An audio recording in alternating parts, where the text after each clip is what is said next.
Hello everyone and welcome to Master Your Craft, the show where we talk to some of Ireland's brightest minds over a nice pint of craft beer. I'm your host Cailean Coffee, and today we are joined by Anna-Rose Charleton. Anna-Rose is the founder and CEO, co-founder and CEO of the online radio station Quarantine FM, which was founded right here in Quarantine. She's also worked extensively in the theatre, both at home here in Ireland and in the UK, and she's worked for the Discovery Channel, so there's film credits such as Warner Brothers and Netflix. So, without further ado, let's get started.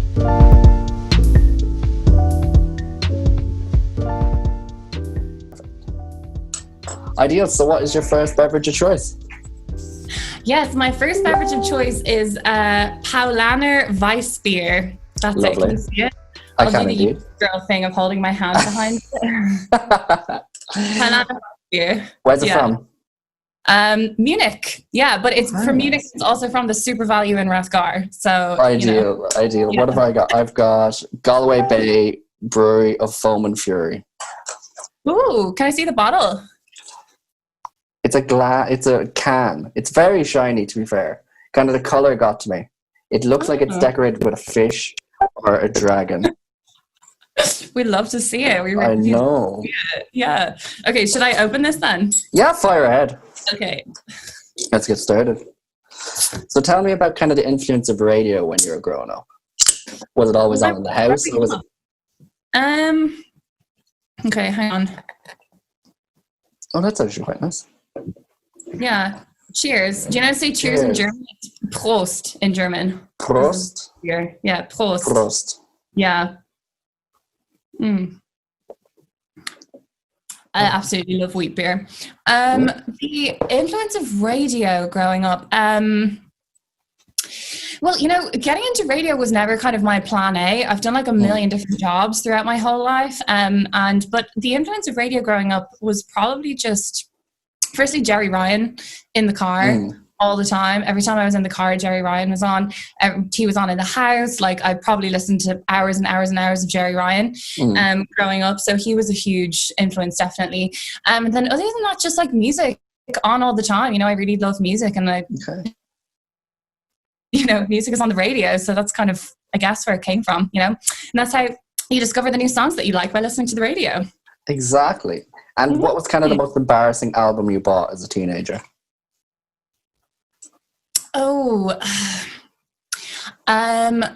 I, as a teenager, was notorious for I didn't know any bands. I didn't get into popular music at all until I was probably like 20. But I have a lot of musicals off by heart in my head, like a huge amount. So I think probably the most embarrassing album would have to be, I bought online a musical called Bat Boy, which is like... Bat Boy. Yeah, I have the CD in this room probably somewhere, because I'm in my childhood bedroom currently. Cheers to quarantine. It's a musical about like, it turned out to be about like incest and bat rape, and I remember just listening to it and being like, why did I spend my money on this? Give it a Google. Bat Boy. It's a real musical. So that's probably the most embarrassing one. I also have always been a big fan of Britney Spears, but I don't think that's embarrassing. I don't think it is. I was for a time, but I think she's making a great comeback, to be fair to I agree. Yeah. I also, can I say one thing? Hashtag Free Britney. Damn right. I personally support that hashtag. I used to love soundtracks, and I have every Shrek soundtrack on CD. That is such a mood. I know. Shrek 2 is a vibe. Shrek 2 soundtrack is a vibe. Oh, it's so good. Accidentally in Love is on my running playlist, and I go running like almost every day, and I'm super bad at running. So when Accidentally in Love comes on, I always get a little like mid-run boost. Oh, fantastic. What was your most embarrassing album that you bought as a teenager? That's a good question. Obviously nothing I ever did was embarrassing. No. I listened to a lot of Westlife growing up. I used to get the Nows 69s and Nice 72s. I bought those too. They were great. There was one with who was it? Wasn't Girls Aloud. What's the name of the girl band that isn't Girls Aloud, isn't Sugar Babes? The Saturdays. Yeah, the Saturdays. Yeah, not really in the same league as Girls Aloud. No, and the Sugar Babes in my book. No. I can't say I know many Sugar Babes songs, to be fair, off the top of my head. I know how I feel. Oh, damn, that is a jam. You know that one? That is a good one. That is a good one. No, what was I thinking of? Yeah. It had the Saturday song. I think it's called Tissues or Issues. It had that on it. Are you thinking of Charlotte Church? Because Charlotte Church released an iconically awful album called Tissues and Issues. I don't think it. I remember the song, and I would sing it, but no. It's why not? Why are you not going to sing it? I just sang the Sugar Babes for you. That's true. Probably let me get serenade in return, Cailean. Not now. Maybe later. Fear number 3. Yeah, number 3. Okay. I gotta remember that. But what did it go like? It went, me and my heart, we got issues. Don't know if I should hate you or miss you. It's a jam, whatever it was. And that was, okay. The third song. So thank you very much. So you were listening to music, and then what was kind of the big passion for you? Was it theatre? Was it music itself? Yeah, theatre, definitely. Theatre is my first love and always will be my first love. Where did that come from? I mean, it probably comes from my mum and dad have this long joke between them that my dad loves music and my mum loves theatre. So then I somehow ended up loving musical theatre, which weirdly, even though my dad loves music, my mum loves theatre. They both kind of hate musical theatre. They're both kind of God, especially my dad. My dad is open about his hatred of musical theatre. But I did loads of, I've done, I don't know how many musicals I've been in, professional and non-professional, literally. Name a mainstream musical and I've been in it at some point. I buzzed off it the whole way through my teenage years, and then I went off and did it in London professionally. I went to college and did the whole thing, and I remain deeply in love with musical theatre to this day. It's awesome. What better way to express feelings than through song? There's no, I will die on this hill. There's no better way to express your feelings through song, so, cilantro to musical theatre is all I have to say. I love it. Exactly. Yeah. What's your favorite closing musical? Do you know when they get all the songs together? All in one, what's your favorite? Do you mean like a medley or? Yes, the medley. A medley, okay. One that I think pulls all the strings together quite well. Let me think. I like this. Again, this is the most boring answer in the world, and I'm the most worst theatre kid ever. But Who Lives, Who Dies, Who Tells Your Story from Hamilton? Literally listening to that, on the dart, gets me in tears every time. It's really good. And he brings back together all of the themes that have gone throughout the show. It's great. Who Lives, Who Dies, Who Tells Your Story from Hamilton. Boring answer, but correct answer. Didn't win 11 Tony Awards for nothing. Chance the Rapper didn't rap about it for nothing. Exactly. No, he was on the Hamilton mixtape. Yes. He did not rap about it for nothing. Yes. Which song did you do on the Hamilton mixtape? Oh, I couldn't. Dear Theodosia. Was it Dear Theodosia? Of course it was, yeah. Chance the Rapper, I heard someone say that he's basically a TED Talk set to music. I do love it. Wrong. Yeah, Chance the Rapper, all the love in the world. He's so great, but he is a TED Talk. TED Talk set to music. Exactly. So what do you think is your favorite ever musical performance? Oh, my favorite musical performance or favorite musical? Favorite musical performance. That I've done or that I've seen? That you've done. That I've done. That you've gotten off stage and thought, wow, that couldn't have gone better. Musical or play in general? You know what? I'll leave it to you. When did I know that?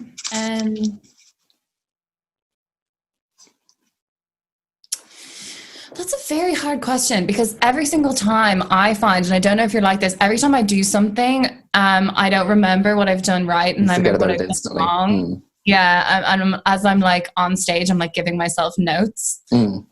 So, one that stands out. What's one that stands out? Oh my God, I'm hiccuping with the beer already. Cailean, this is a lethal idea for a podcast. I swear to God, especially for people who've been quarantined and haven't been going. I'm having a great time. Yeah. Just getting people drunk on camera. I'm going to have some ishka actually. let's see, a performance that stands out to me is probably so when I was in secondary school, we used to do we entered this one act play competition. It was on in St. Andrews, and we did it, and I remember I won like a prize. Like there were loads of people in the short play competition, and I got like singled out of quite a lot of people, and I won like, I think it was like, I swear down, I actually have the trophy. Oh my God, this wasn't prepared at all, but I still have the trophy from that short.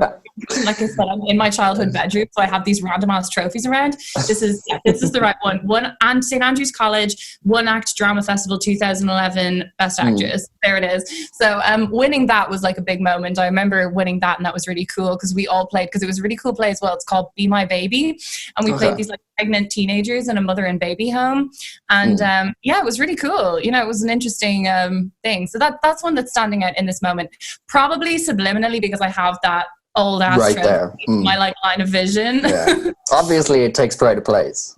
Yes, absolutely, it does take pride. Oh my God, how tragic is that? 9 years later.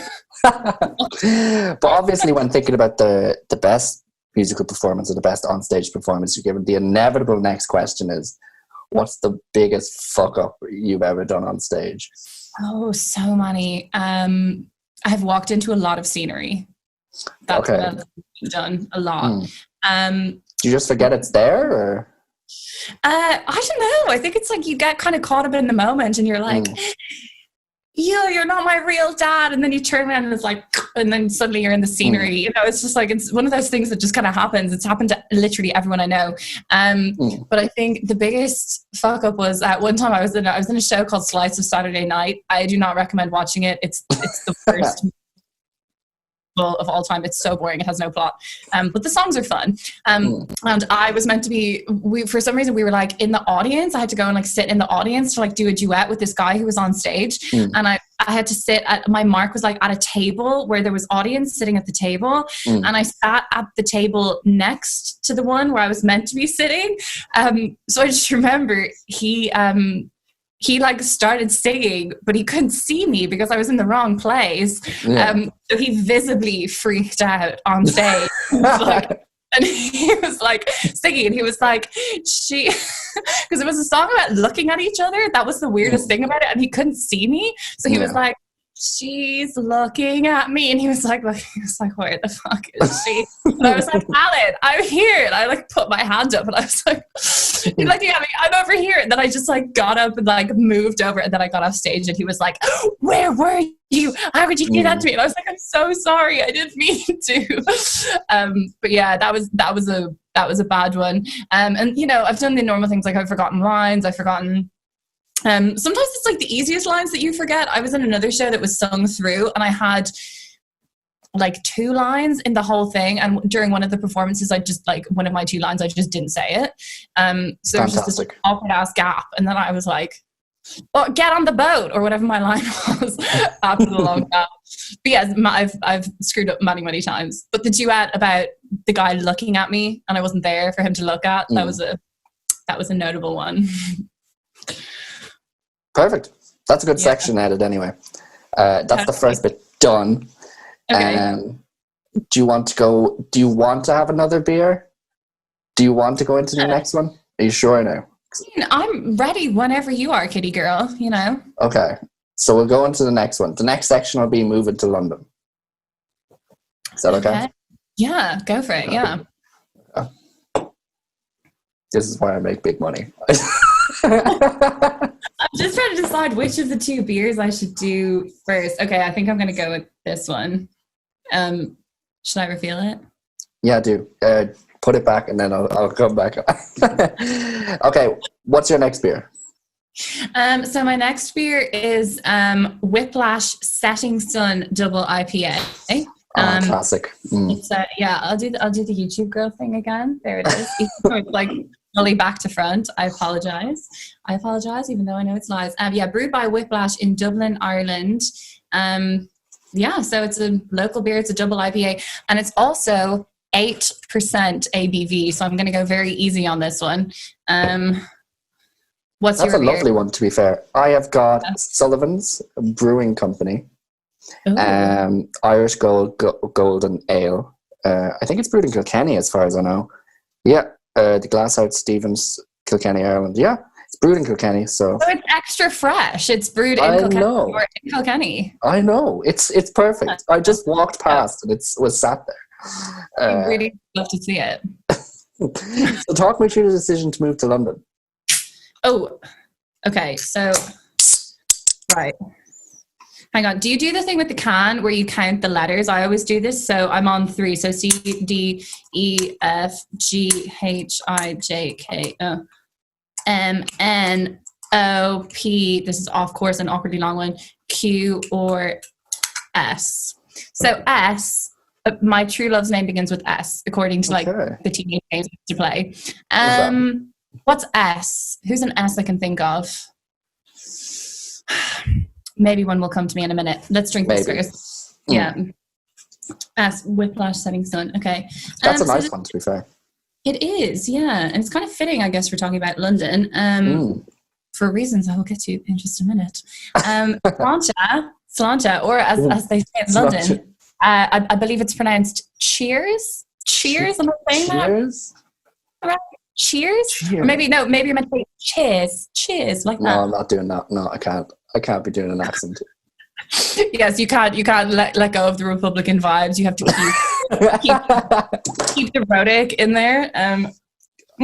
Watching Question Time on BBC is torture enough. I can't. What beer do you have again? I have Sullivan's Brewing Company Irish Gold Golden Ale. It's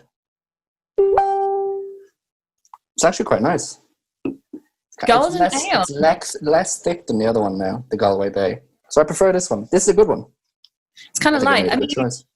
I generally prefer wheat beer to IPA. So I think I still, because of my personal taste, I think I prefer the Pale Ale. But this is delicious. This is really, really fruity. It's absolutely gorgeous.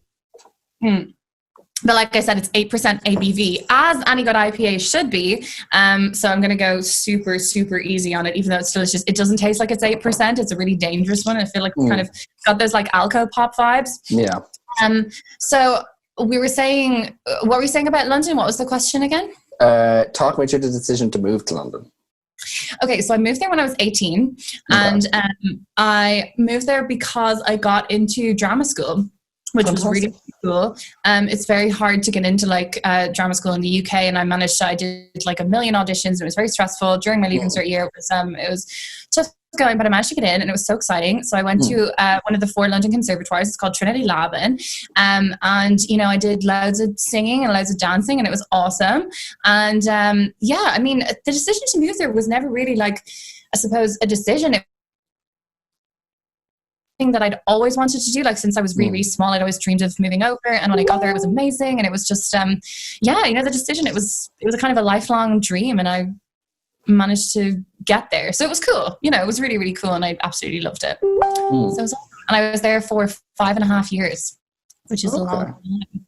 Yeah, fantastic. And what was kind of the most difficult thing about moving over? There were difficult things at different times, like different things that kind of presented themselves as challenges. I suppose I don't really remember there being growing pains when I first got there, because I remember thinking like, oh my God, I'm here. This is so cool. Like, I get to like go out when I want to, especially because like when I was in school, I like studied really, really hard, and I was always like in this very room, like doing homework and all that kind of thing. My mum and dad would probably tell you differently, but I thought that I was just in studying all the time. And, that was the kind of my vibe. And when I got to London, I had so much freedom, and I was able to like go out all the time that I wanted to. And, I really felt like I was doing what I really wanted to do, and it was really cool. Difficult things, I suppose, living with people who weren't my family for the first time, it always does pose challenges, because you're used to how different people live. Also, a really big difficult thing actually that I spoke about in detail on my friend Heather Laurie's show. She does a podcast show called Making It in Music. Was I remember when I was doing my leaving cert, I like put on loads of weight and got really chubby. And in the environment that I then went into, where I was in leotards all the time, that was like really hard, being like bigger than I wanted to be, being kind of chubby in that way. Actually, on our QFM Instagram, we just posted a really throwback where like that was a great picture. It's so embarrassing. Like Kate sent it to me this morning and she was like, I'm posting this today for our 12-week Quarantine FM anniversary. And I was like, no. And she was like, no, everyone looks like a mess when they're a teenager. Oh my God, I very much did. But that was a really difficult thing. Yeah, I suppose that was a tough thing. And then also, there are funny cultural differences between here and the UK. Nothing particularly negative, but I remember everyone, I don't know, everyone used to make funny jokes about like me living in a cottage with a thatched roof and stuff like that. And it was never like badly intentioned. It was just strange because I was like, I'm from the city. Like I don't think I've ever even been in a cottage with a thatched roof. It was a strange thing. But I mean, ultimately the positives definitely outweighed the negatives. It was a really cool time. Yeah. And what were the kind of nationality splits? Was it mostly people from the UK? Were you one of the only people from Ireland? Yeah, I was one of the only people from Ireland. And in conservatoires, there's a lot of, because like I said, it's not like the most difficult thing in the world to get in, but it's not massively easy to get in. So we had a lot of Asian students who were all like really, really, really talented. The conservatoires in London are hugely made up of Asian students. And, I assume outstrip everyone in getting there. And then once you're there, they outstrip everyone in being way more talented than everyone when you're there. So that was an interesting breakdown of nationalities. We had a load of people from China, a load of people from Korea, and a load of people from Malaysia. Not on my course specifically, but in the college in general, there was a lot of people from Asia, which was kind of cool. And in the course specifically, what did you cover and what was the most difficult aspect of it? Well, the most difficult aspect of it for me was the dance, because like I said, I went through a kind of an extended chubby stage, and also I didn't have a hugely strong dance background. Like my strength would definitely have been singing. So don't judge me by that little snippet of the Sugar Babes that you heard a minute ago. Like I can do better than that on occasion. Oh, I'm sure. Well, so yeah, I think that was the tricky thing. The dance was the tricky thing. Yeah. Okay. So yeah, but I got there, got my degree. Absolutely.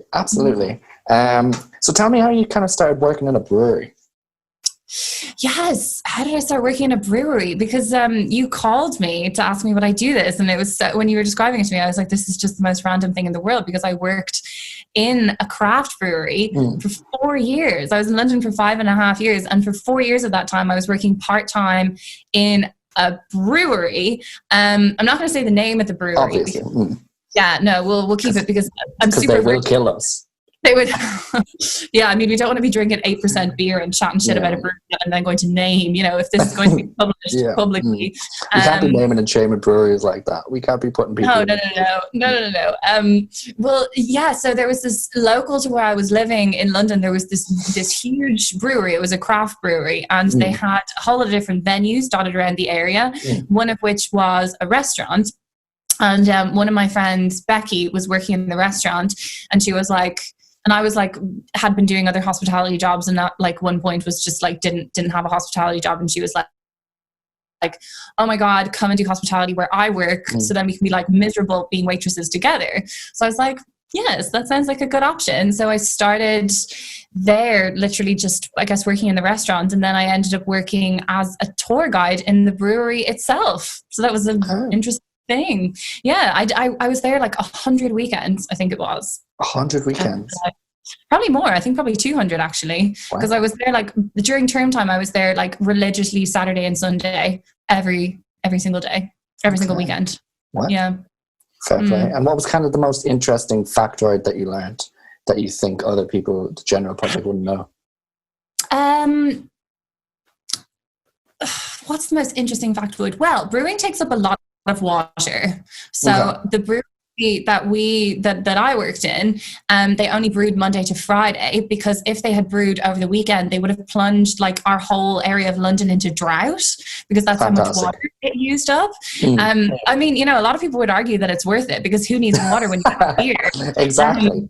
Yeah, but it was so that was an interesting thing. It used up a lot of water. Also at the brewery that I worked in, to bring it back to my Deutsche Beer, it was a brewery that the head brewer had trained in a really famous monastery in Germany. So he brewed to a German brewing law. Well, they didn't actually brew to this German brewing law, but they said they did. Again, this is why I'm not naming them. They didn't actually brew this law. It's called the Reinheitsgebot. And what it is it's like a really important part of like German actual law that says that beer can only have 4 ingredients: water, malted barley, yeast, and hops.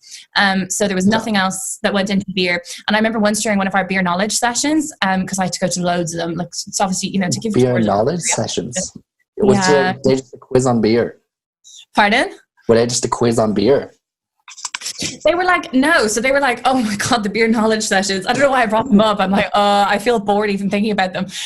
They were like, we would like go into a room in the brewery and we'd be like, whenever I saw on like the road at like Anna-Rose beer knowledge session, I'd be like, yes, session. I'm going to the brewery, I drink loads. It was not that. Like we would sit in a room like with like glasses like this full of hops, and the guy would be this big German man with a beard, and he'd be like, smells the hops, and I'd be like, you'd smell them, and he'd be like, what? And he'd be like, what do you smell? And I'd be like, hops mostly. And he'd be like, no, this hop has aromas of orange peel. And I'd be like, oh yeah, tip of my tongue, orange. Of course. Yeah, sorry I didn't say that, like was right there.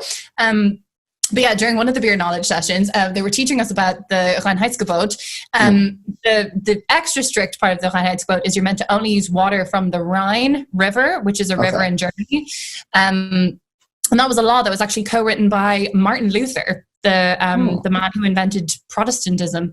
And he was telling us about a brewery in Bavaria where the head brewer didn't brew to the Reinheitsgebot. A common thing that they do is they'll force carbonate the beer to make it fizzy, and that's an absolutely huge breach of this law.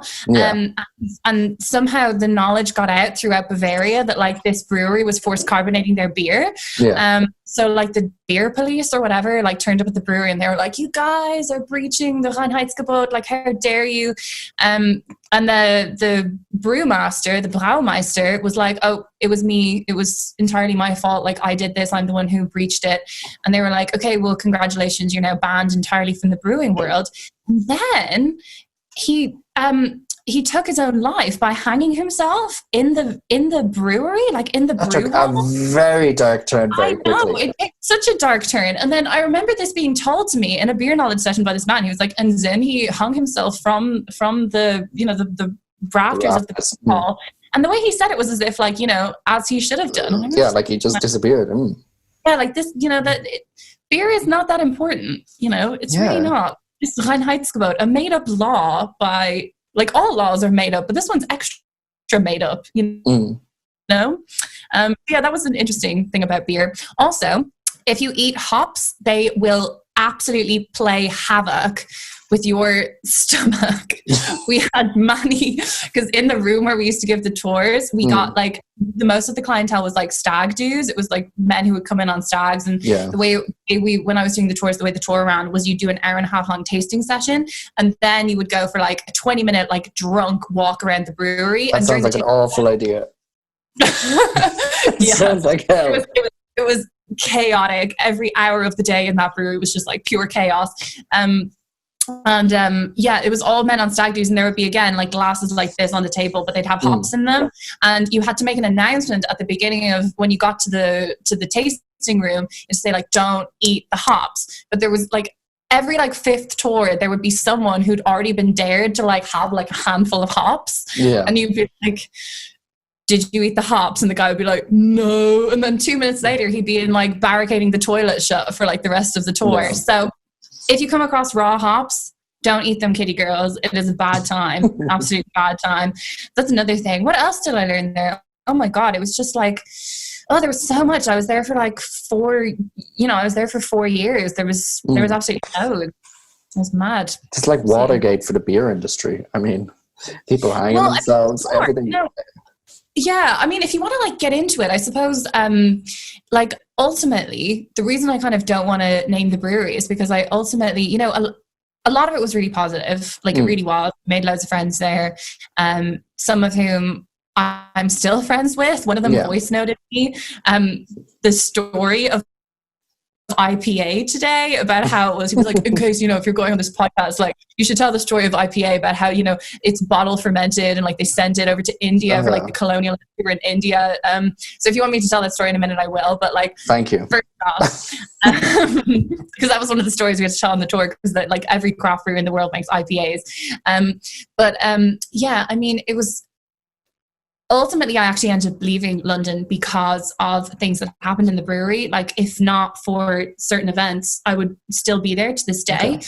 And the condensed version of what happened was, so for most of the time that I was there, so most of the 4 years, I was like bartending and just like kind of, you know, doing the waitressing and stuff. And then I think because I was like quite like outgoing, they were like, why don't you try, you know, being a supervisor, or why don't you try like, you know, being a this or being a that, and every time I'd just be like, oh no, like no, I'm not a manager, like this means nothing to me, like I'm just here to get my paycheck and then go home, like that's why I'm friendly to everyone, because like I don't care about them. And then eventually they were like, well, why don't you become a tour guide? So I was like, okay, I mean, it sounds like it would be kind of fine. And when I became a tour guide, I was a tour guide for probably about a year. And when I became a tour guide, there was another tour guide who was a lot older than me, and then the rest of them. And I was the only girl who was a tour guide. All the rest of them were boys. And I think, and part of the reason they wanted me to be a tour guide was because they wanted a girl. And one of the tour guides was a lot older. I think he was probably in his 50s, and he was like the big star of the brewery. Like people would come because of his TripAdvisor reviews, and he was really, really funny. And the Gilderoy Lockhart of breweries. Pardon? Gilderoy Lockhart of breweries. Totally. Yeah, totally. Only like quite overweight with like an alcohol problem. Yes, not sexy like Kenneth Branagh. I've always quite fancied Kenneth Branagh. I remember watching his version of Hamlet when I was for my leaving cert. So yes, the Gilderoy Lockhart of brewery, but like not massively attractive. The Hagrid of breweries. Slightly on the right vein. I mean, we're inching towards it. So basically what happened was, and this is going to take a bit of a dark turn again. Yeah, so basically what happened was he kind of developed a bit of almost like an obsession with me. He was a bit mentally ill, and it got extremely scary, and I ended up getting sexually assaulted by him. And it was very and he was married, you know, and had children who were older than me, who were like my age, because I was like 23 at the time. It was like 3 years ago. And what happened was I told the brewery what had happened, and they came up with the most batshit crazy solution, because like I said, he was like, you know, he was the face of the brand for a while, officially. He was kind of their you know, he was their spokesperson. He was the reason that loads of people came and did the tours. He made the tours kind of almost like a famous thing in London. Like you go on the redacted brewery tour, and you to meet this have man. a tour with this guy. And, you know, there was a very strong obsession element. And like I said, you know, it got like genuinely really, really scary at one point. So I told the brewery, and they essentially did nothing because they wanted to hang on to him. And then I kind of made a bit more of a fuss. I remember calling someone who was high up in the brewery, because it's and like I said, there's a lot of like German links, and I can speak German. Of course. So I felt like I was being, do you speak German? Können wir zusammen auf Deutsch reden? No? Not at all. Yeah, so how dare you not be able to speak German for the purposes of this podcast? So I remember calling someone who was much, I was telling people, I was like, and I remember I wrote out a whole statement, and I was like, this is what happened. I'm really, really scared. Like, you know, can you please do something about this? And nobody was like doing anything. Nobody was like listening. And it was they were offering me. They were like, okay, because we didn't take, they were like, clearly, they were like, we've done an investigation. We found that, you know, you're telling the truth. Because like, I had the whole thing. I had like witnesses and, you know, all that kind of thing. Like, you know, loads of all this stuff. I was really detailed in what I was reporting. And then they were like, we're going to give you loss of earning, but written into the contract was also that I was essentially fired from working in that brewery, and that I could never speak about it or allude to it ever happening ever again. That was written into this contract. Yeah, it was really insane. Especially among 100 words. I mean, I presume they kind of wanted you not to read it and just go, yeah, go on. Well, that was the whole idea. You know, I think I don't think they expected that. You have a lawyer in your family. Well, I think, you know, there was more to it. Again, like, you know, if I were to name the brewery, I'd have to give like the full details. Obviously. But like, you know, the thing that actually matters was, you know, I really do think that they didn't expect that I would have access to a lawyer who would be able to like properly go through it in detail and say like, you cannot sign this contract. There are like so many hidden clauses in here. So I went back to them and I was like, you know, if you're offering me this loss of earning, why are you? And then it was also not written into the contract what was going to happen to this man. This gentleman. Who was this gentleman. Person. Yeah. Sorry. This person. This prick. Yeah, you said it. I didn't say it. So it was just deliberately kind of unclear. And then I remember I wrote back to them and was like, okay, there's a whole lot of fishy things up with this contract. And then they were like, okay, well, we're not giving you your loss of earning then. You know, you can just like take what you want. We'll expect you back at work on like Saturday. And I was just like, what? Like the whole thing was, it was just, you know, and they also didn't offer me any type of like because the man involved was very mentally unstable, and I knew that he was mentally unstable, and they also knew that he was mentally unstable. Like everybody in the brewery knew it. Like there was urban legend, which was absolutely true, of him chasing someone around with a knife, you know, and he, like, you know, had thrown plates at customers in front of other customers. So as funny as he was, he also had very, very severe mental health issues. And I just didn't feel safe at all. And I knew that, you know, probably I would get assaulted again. I thought that I would probably get attacked. I was getting messages in the middle of the night, you know, I was afraid that he knew where I lived. I'd started like sleeping over at friends' houses, you know, kind of being like, okay, where can I be? So because of that going on, and then coupled with how badly they dealt with it, I ended up coming back here. So that was that. It was a bit sad at the time. That's a horrible experience, and I'm sorry you went through it. Oh well, thanks, Queen. I mean, it's you know, the reason I'm talking about it now is because it was a while ago. So I don't believe in kind of carrying around like stones in your pockets and you know, holding onto resentments. You know, the brewery, corporate side of the brewery are pure trash, and I will happily say that, absolute trash. But the guy himself, you know, I would never begrudge anyone who has genuine mental health issues, and he has genuine mental health issues. And something I remember wondering for ages, like, you know, why was it me that he kind of got obsessed with? Like, what's kind of so horrendous about me that this man is like following you around and kind of that whole thing. But you know, it's, you know, if your mind is not 100% healthy, then bad things can happen. And I feel like it was just a case of wrong place, wrong time. And then the way the brewery dealt with it was not amazing. Yeah. So, I never signed the contract. I never got any money off them. I never got anything. I just came back here and was like a depressed ball of sadness for like a few months. And then I got back on my feet and it was all okay. No, I'm delighted. I'm delighted you felt strong enough to come home and you had the ability to come home. I know for a lot of people who kind of go through these experiences, they're kind of stuck. So I'm glad you were able to come home. Oh, well, thanks. And I mean, you know, that was the kind of scary thing about it. I was like, you know, at least I have a supportive family and I have the resources not to have to rely on taking, because the loss of earning, because I'd stopped coming to work, obviously, because I knew what would happen if I went in. I knew what was consistently happening when I went in. And even when he wasn't on shift, like he would show up sometimes and just be like, oh, you know, is she here? And I'd be like, oh my God. I remember specifically running and hiding behind the brew vessels when I saw his car pull up, because I was like, oh my God, like he wasn't meant to be here today. And like texting other people being like, tell him I'm not here.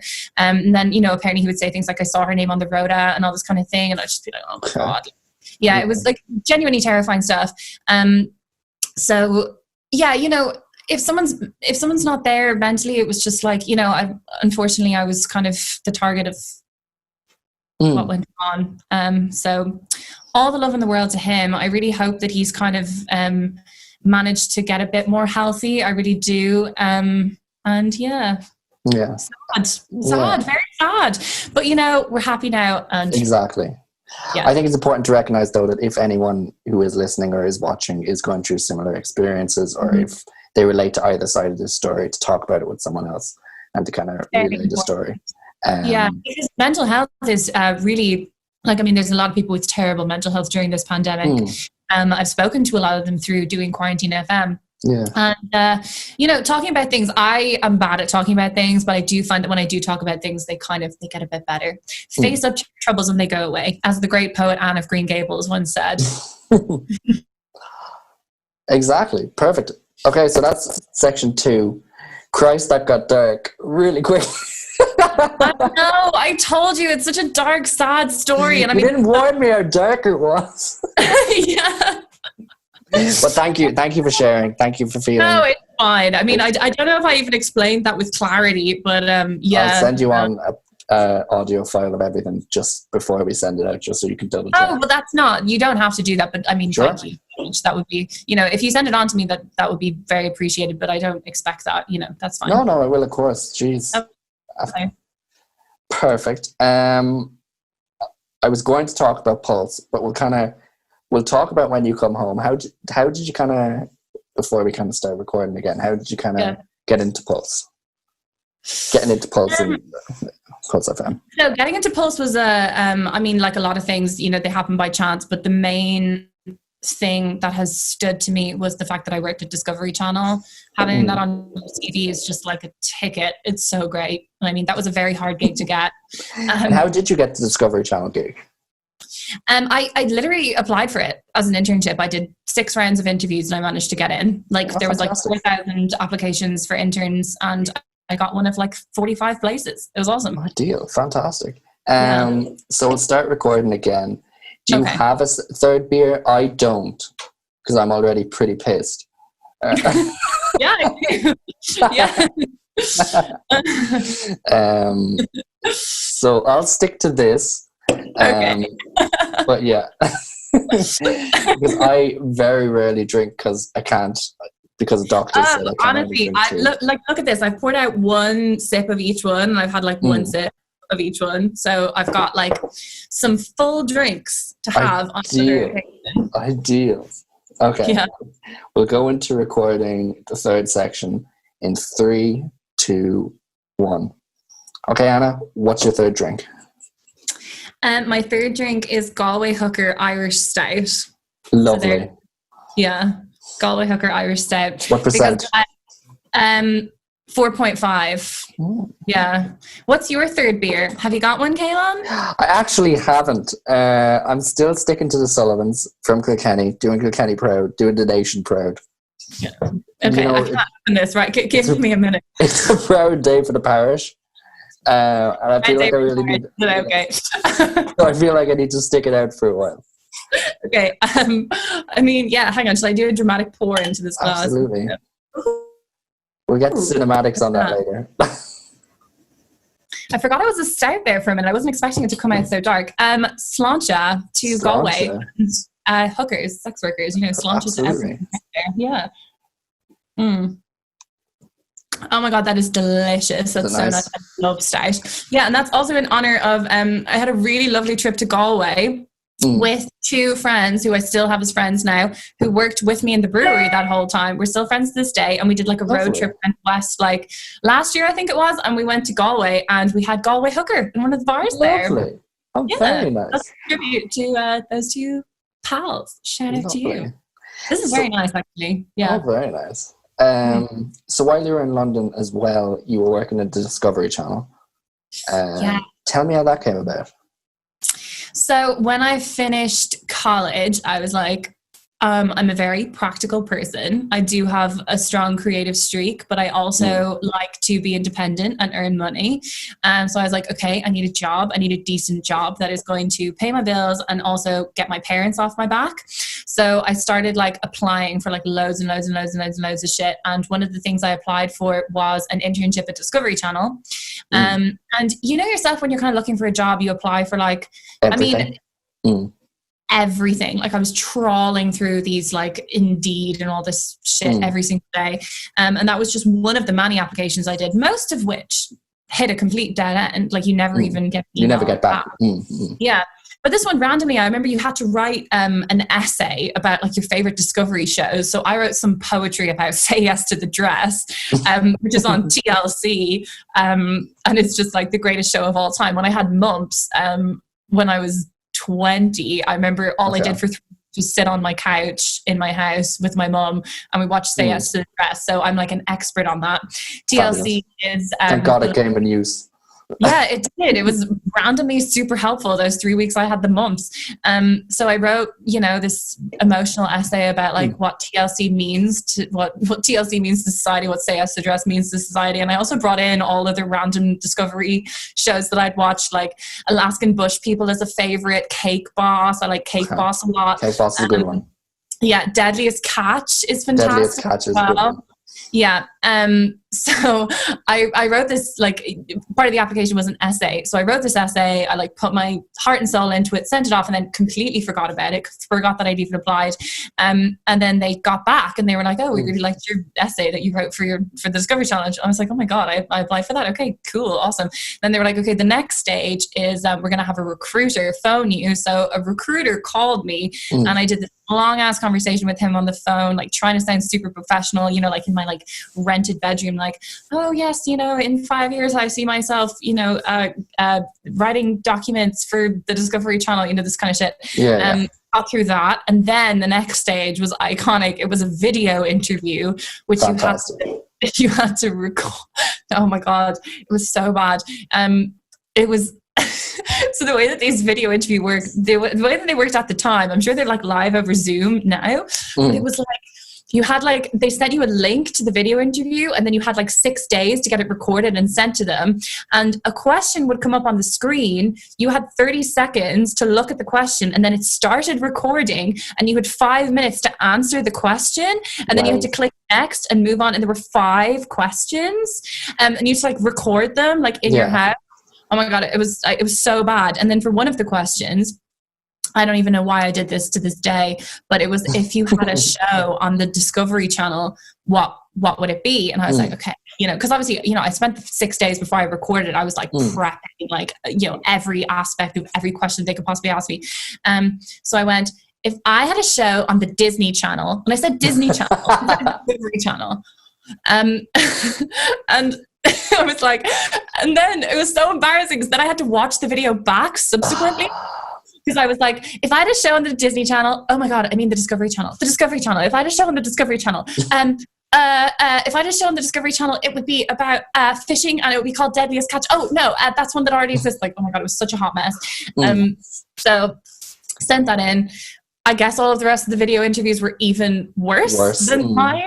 So I got through to then the final round and then we had to do like a whole day of interviews culminating in giving a speech in front of like 30 people about the achievement in life that you were most proud of. So that to me was actually like, I didn't like the interview bit, but getting up and giving a speech, I was like, I can do this shit. So I got up and I like told this story of like a production of Annie I'd been in where I like, you know, my ear got damaged when I was on stage and I like turned into a whole thing and I was singing and dancing and bells and whistles. And anyway, after all of that, then I had one more phone call after that and I ended up getting it. And there was like, I think they said that there was like 4,000 applications for like 45 places. And I went through all the rounds of interviews and I managed to get it. So that was like a really cool thing because having that then on my CV has been like an absolute godsend for like getting other gigs. So Sláinte to the Discovery Channel. Thank you for, you know, watching my awful video interview and reading my essay about Say Yes to the Dress. And then from there you came home and you moved on to Pulse thanks to kind of Discovery Channel on the CV. Yeah. No, that was cool. I mean, and again, it's hard to get a meeting in RTE. It's really, really hard. So I was kind of emailing a couple of different people, and then I managed to get a meeting for a department entirely outside of radio. I'd never, ever thought about doing radio before. And then when I was emailing back and forth with the guy, shout out Dave Timpson. He's the G. I love you, Dave Timpson. I mentioned, he was like, can you come in on like such and such a day? And I was like, no, I can't, because I'm going to a gig that day. I'm going to see Corrupt FM. Do you know Corrupt FM? Yeah. So, they're like a comedy mockumentary about the UK grime. Obsessed. I actually used to watch that show at my desk at Discovery, even though the only TV we were allowed to watch was Discovery shows. But I used to secretly watch people just do nothing sometimes as well. So randomly I put in the email that I was going to that gig, and he was like, "Oh right, well if you like comedy grime, then I'll have to introduce you to the guys from Pulse. I'll have to introduce you to Adam from Pulse." And you know yourself, again, when you're kind of in that space of like applying for things, you're like, okay, well that shit's never going to happen. So I was like, okay, sure, this meeting was cool. Yeah. Cool story, bro. I was like, if I can meet you, I will be happy with that. And then I went in, I had this conversation with Dave. We talked for like an hour. It was all really good. And then he was like, oh, it's 12 o'clock. And I was like, yes, this is my cue to leave. So I was like, thank you so much. I'll send you an email, I'll send you my this, that, the other. And he was like, no, it's 12 o'clock. We're going to the radio center. You have your meeting with Adam from Pulse now. And I was like, no, what? I'm not ready for this. Yeah. So shout out to Adam. He's so cool. I mean, like I came in and I was dressed for like RT1. I practically had like a crucifix on, and I was just like, all covered up, like, completely like hair in a bun, like this whole thing. Like, look, RT1 was what I was going for. And then he showed up wearing like, he's so cool looking. Like he was wearing like a chain and like Yeezys and like, pretty cool t-shirt, and he had like a fade, and he was like, what's happening? And I was like, oh my God. So I was just like, okay, I just need to take this situation into my own hands. So I was just like, I hear you're a big fan of Corrupt FM. And he was like, yeah. So we just chatted about Corrupt FM, and he was like, you should come and be on the station. So I was like, this is great. So yeah, that was basically that. And it's kind of, without that, you wouldn't have had the knowledge or even kind of considered launching Quarantine FM. No, not at all. And I mean, I wasn't working full-time at RTE before the pandemic hit. I was actually working full-time in film production. I did a lot of cool things in film production as well. I was really loving it, but obviously there's no film production right now because of this little thing called coronavirus. I don't know if you've heard of it. It's kind of hip. It's kind of hip, kind of cool. Kind of underground. Yes, Corona V.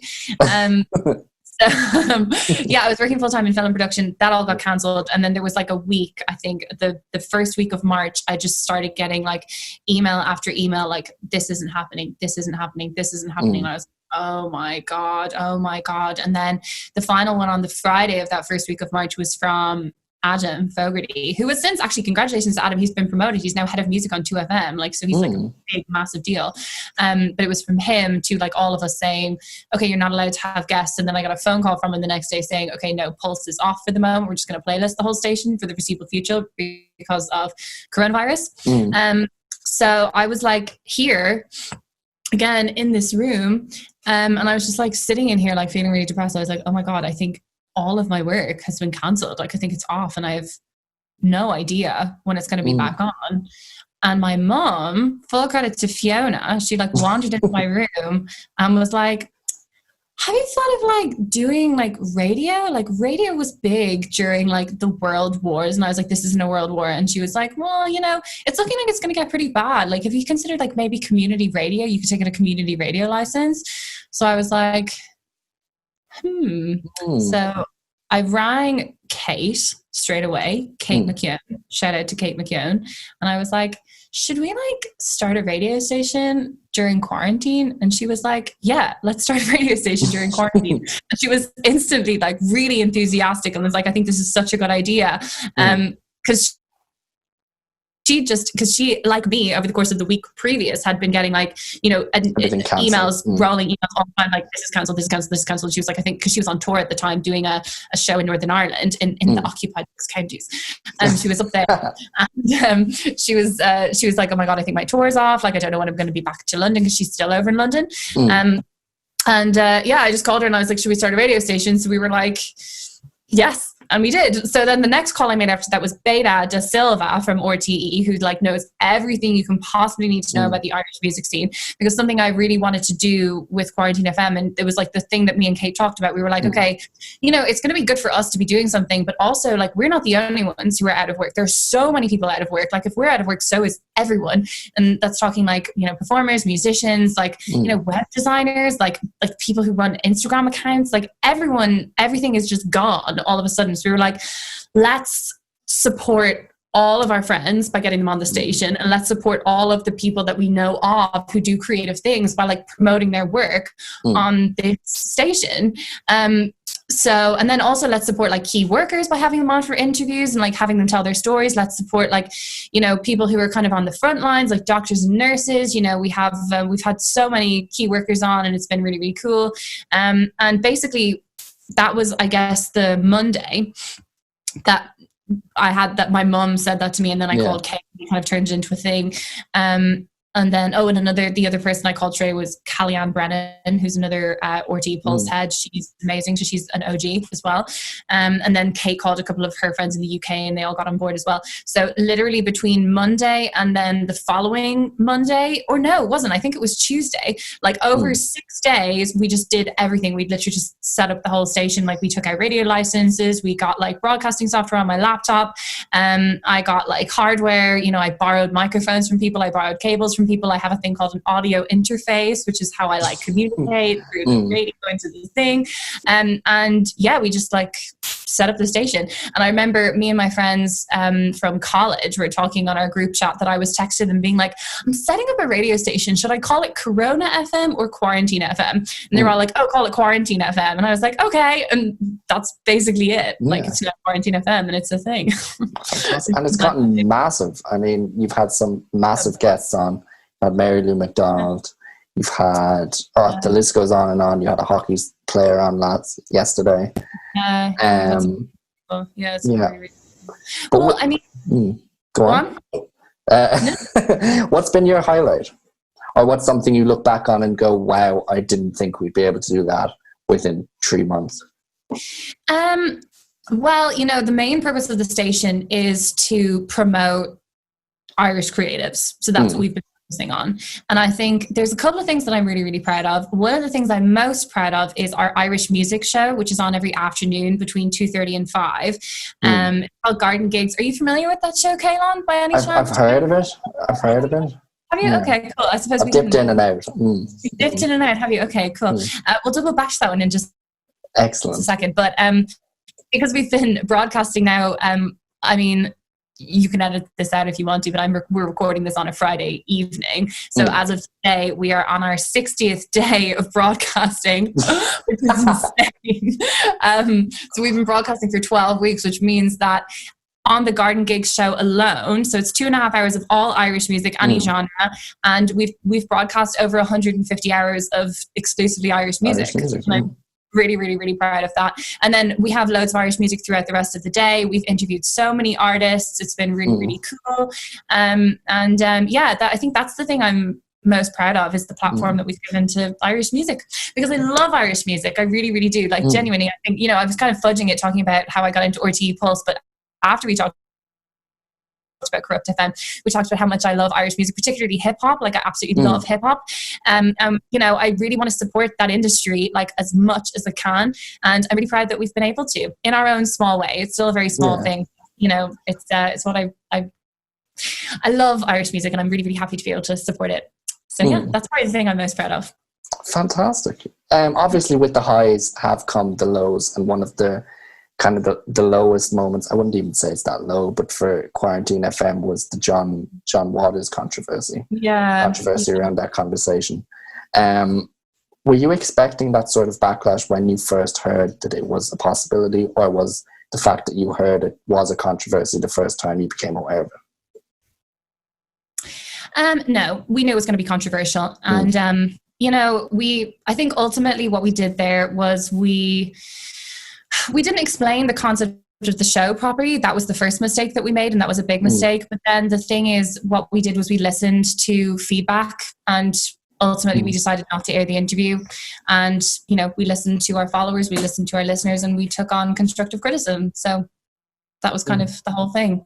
And it was tough at the time. Someone's coming in. This is my dad. Daddy, I'm doing an interview. Oh, hello. What's up? Hi. Come and say hi, Peter. How are you? Hello. I can't really see you over there, but hello. How are you? This is my dad, Hello. Peter. Pleasure. How are you? I'm Cailean. This is Cailean. Cailean, hello. I like the earphones. Oh, thank you. I Yeah, like them too. yeah. I'd say you get a good sound out of that. You do, to be fair. They cost a good bit, though. They kind of stopped making them. They're Adidas produced. I think there's only 150 in the world by absolute accident. I found them on eBay. Oh, that's They fantastic. do a good job, to be fair. Oh, well, How's that's your what day matters. going? That's what matters. Exactly. Yes, okay. Okay. Peter Charleton, everyone. There he is. He actually does a show on Quarantine FM with us. He actually does. It's Does called he? Quarantine Tales. Yeah. Every Wednesday from 11:30 until 1, he Hmm. comes on and he reads like stories, like Russian stories and stuff. So it's Oh, yeah, it's- lovely. Very nice. Do you want to re-record that answer? can do. Yeah, sure. Or Okay, would you cool. prefer not? I'm gonna keep it quite short. That's so, grand. Absolutely. Keep it as detailed or as little detail as you want. Yeah. So I'd say just fire ahead because I've said the question. Yeah. Okay, could you just remind me of the question again, just one more time, just to cue us in? Yeah. 3, 2, 1. Obviously, with the highs of Quarantine FM, there have been lows, and one of the biggest kind of lows, and I wouldn't even call it a low, I just call it kind of a little bit of controversy, was around the interview with John Waters. Could you tell me a little bit about how you became aware of that and what you kind of expected of the situation, how you dealt with it? Well, you know, I think we made a mistake in that we didn't explain the concept of the show properly. Like kind of what we wanted to do with him. So that was a big mistake. Other than that, yes, we knew it would be controversial. But what we decided to ultimately do was we decided to listen to our listeners. You know, and with everything you do, constructive criticism comes along, controversy will come along, and it did in this case. And we decided to listen to the feedback that we were getting, and we decided not to air the interview. So, you know, it was kind of, that was that. These things happen. And I mean, a lot of bigger companies have had a lot bigger controversies and not faced as half as well as ye have. So fair play. I mean, it must have been a difficult decision. I mean, if I'd done an interview and thought it went well, or even it was a big name and people were telling me not to release it, but I'd spent all the time researching and whatnot, I'd kind of be a bit stubborn about it, but you made the right decision. And I say that. Well, yeah, and I think it's funny because there was a lot of people who said that we should have gone ahead and aired it, and there was a lot of people who said that, you know, they would prefer if we didn't. So, you know, it was what it was. We tried something, so yeah, we ended up not airing it, and we stand by our decision not to air it. So absolutely. And so what's next? Are you going to continue Quarantine FM post-quarantine? I mean, quarantine ends pretty much in 3 weeks. Yeah, I mean, well, the interesting thing about buying radio licenses is they all last a year. Okay. So we're licensed until next March, and it's kind of a funny thing. And I mean, it ties into a lot of kind of what we were talking about just there. Like when my mom came into my room and was like, you should start a radio station, I didn't really kind of know the extent of what coronavirus was going to become. I thought maybe I'd be out of work for like a month. I thought maybe we'd do like an hour a day of radio for like, you know, 2 or 3 weeks. What we've ended up doing is 12 hours a day, 5 days a week. And we've got 55 members of the team now, all of whom are like incredible, including one who is on this Zoom call with me right now. Oh, thank you very much. You haven't heard a show yet. But I will on Thursday from 2:30 until 5. Cailean Coffee on Garden Gigs. I'm so excited. Of course. Yeah, so, you know, I mean, we didn't expect it to take off the way it has. Like we had to say we had zero expectations. Kate was expecting to be back in London. I was expecting to be back, you know, doing my work like in just a couple of weeks' time. And then it just kind of has snowballed in a way that's massively surprised all of us. So are we going anywhere? Absolutely not. No, we are going to keep going, and we're really, really excited for the future. So yeah, you're not seeing the end of Quarantine FM, because it's often that you try things, and I've tried so many things in my life. I'm a big fan of kind of, you know, the analogy of like throwing a whole load of jelly at the wall and just seeing what sticks. Yeah, because most of it doesn't stick. You know, like I said, I'm always trying things. I'm always doing different things, you know, just seeing kind of what works and what doesn't. This randomly has been a thing that's worked. And we've, you know, like I said, we've got 55 team. We've done like 700 plus hours of radio at this point. We've done over 500 interviews, and all of it has been in the name of like supporting the industries that we love, like music and theatre and film, that have basically crumbled under coronavirus, and they need in the future our support more than ever, going back into kind of the real world, because, you know, the theatre in particular, which as we've talked about is my first love, is going to be the last thing that goes back. I've been speaking to lots of actors and lots of owners of theatres, and, you know, the woman who curates the Dublin Fringe Festival, she's hopefully going to be on next week. And it's kind of, you know, it's been really, really badly hit. So I really want to, with Quarantine FM, I want to keep the same ethos going that we had before. I want to keep on supporting the arts and supporting Irish music. And yeah, we're going nowhere. Perfect. Anna, thank you for your time. I really do appreciate it. And yeah, thanks for coming on the show. I hope you enjoyed it. I hope you like the beer. Yeah. I hope you like everything. So yeah, thank you very much. No, thank you for having me, Cailean. And yeah, thank you for having me. It's been really fun. No problem at all.